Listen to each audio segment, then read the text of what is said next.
I won't take that any further at this stage. I'm gonna be really brief, and if you're brief too, we can get through. We'll both make a commitment to ourselves to do things that we don't do naturally. So let me just to end that line of questioning. Right. So, and please correct me if I'm making a wrong assumption. The question here is not just can you see a doctor or can you present evidence from a healthcare professional that knows you or that you know, but is in fact, can you present evidence from a professional, a therapist, somebody, for instance, if you've got an autistic child, you know, a therapist that has a long-term relationship with that child, for instance. So it's not just that you know them, it's that they know you, and critically, that they are qualified to administer the assessment tool that you are being subjected to. That is the critical point here, isn't it? That's correct. All right. So I'll take you now to the much famed NDIS submission to this inquiry. And it's one of the sections they haven't retracted.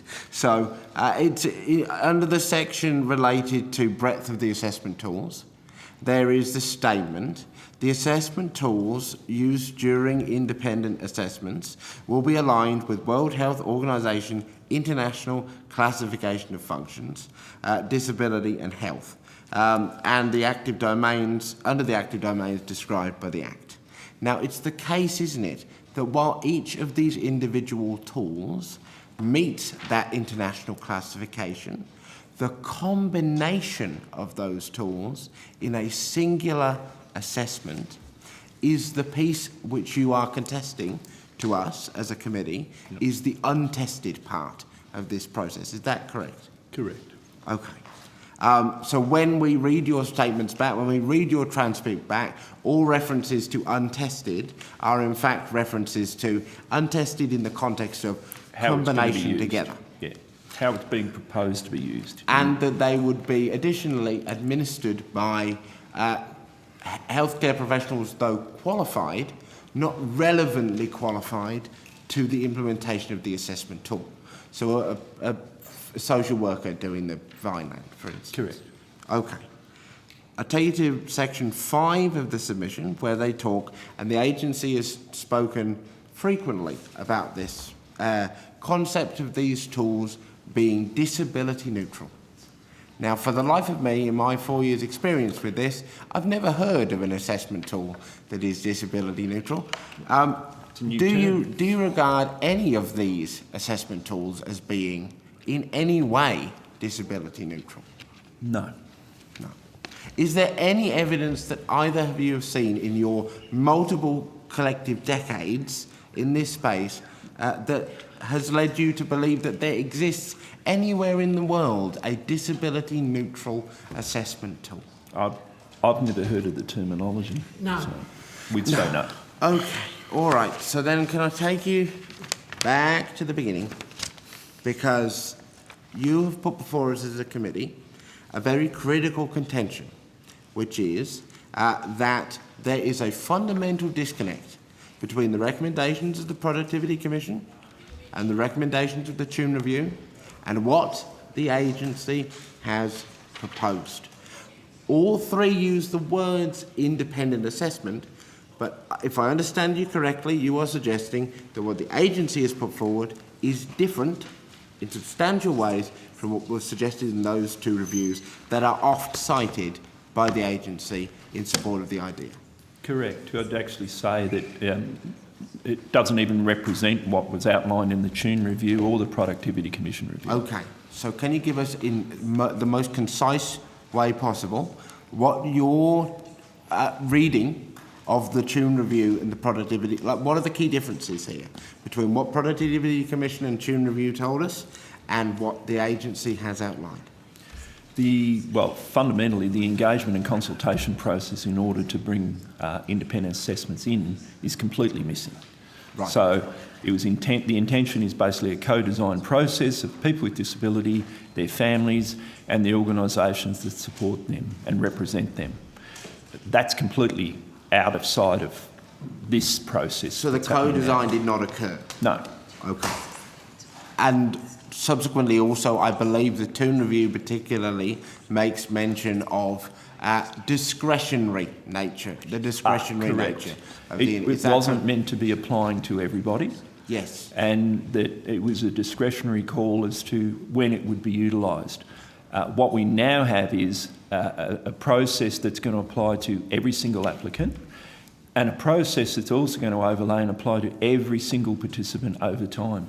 So, just to be clear, your reading of what the Toon Review and the Productivity Commission recommends is independent assessments of a type, of a process, co-designed with the disability community that applies in some cases to some participants.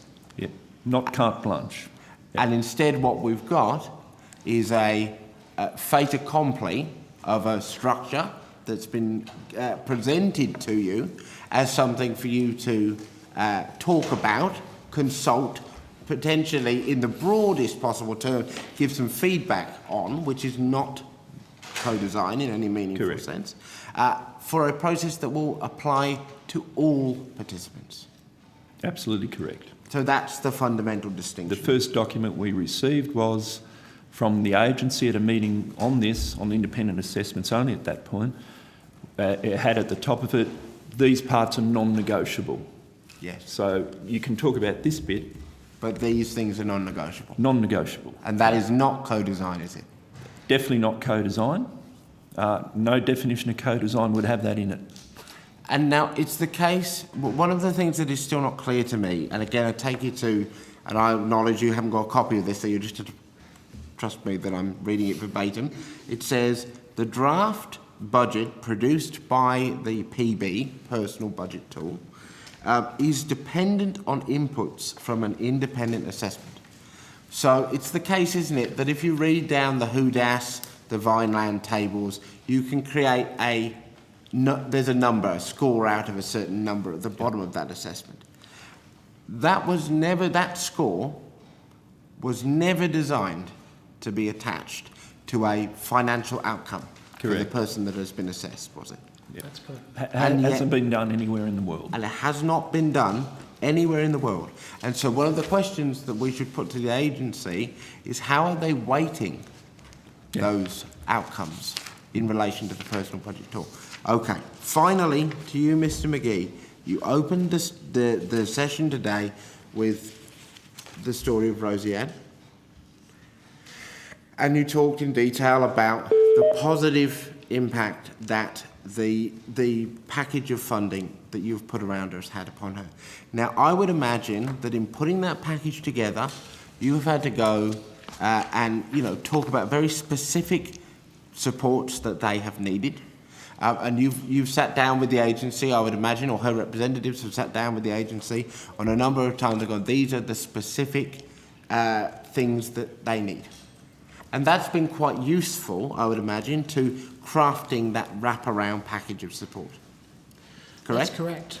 And so, far from the contention that is put to us by the agency, that the ability to go line by line on a support is a barrier for somebody like Rosemary, it is in fact critical that you are able to have that flexibility to go line by line and say this is what they need, this is what they need, this is what they need, in order to build that wraparound package, isn't it? That's absolutely correct. And not only that, but that process opened up the opportunity for Rosie-Ann herself to participate in the assessment process through articulating with the planner what she would like. So it wasn't just her, it wasn't just us as service providers, it was actually her articulate. Now that came about over time. That wasn't something that spontaneously emerged. It was a constructed process whereby the support that was provided then out of the assessment allowed her to see that there was value in coming and talking with the NDIS. And so in the absence of that flexibility, Mr. McGee, do you now hold a concern that all of the work that has been done and all of the progress that she has made in her life, thanks to these supports, will be undone by the implementation of independent assessments?